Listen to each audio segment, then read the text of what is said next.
Medyo Nakakain din yan. baka mapa. Kaya si Archie. Labas natin. Para Wala may makapag-take. pamura kayo sa mukha. Wait. Kita ka. Oh, Puras ka. sa inyo kinukulture na yan dito? Opo, sir. Ayan. Ay! Ayan. Ito po yung sea cucumber pero maliit lang po siya. Pero malalaki po yan. Hanggang hita ko pong laki niya. Oh, Mahal po rin yan. May sira ka ba dito? Ako dito na nag-ano kami sa Batangas.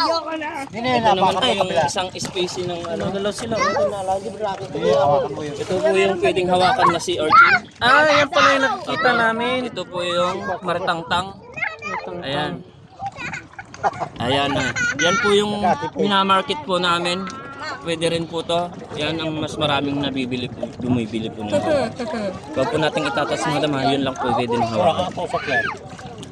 Ate, huwag mo nawawakan yun. Ito yun. Oh, grabe. Masakit yan. Hindi. Pwedeng hawakan madam. And then, Hindi natin dito para. So weird. ayan. Pag babies po pa kasi siya, kaya hindi po pwedeng i-market. Babies pa yan. Opo, kahit ito, babies pa po. Medyo maliliit po siya.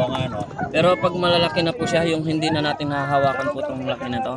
Ang kilo po, nakikilo yan, nasa 10 or 7 pieces ang may kilo sa isang kilo. And then masarap po siya. Picture mo.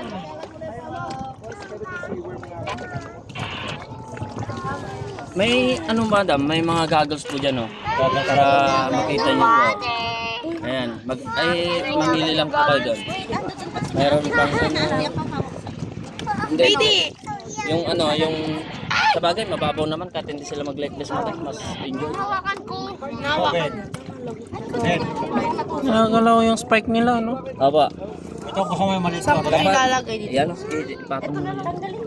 Ate, ilagay mo doon. I-guide ko po kayo ma'am para makita niyo kung gaano karami yung ganyan.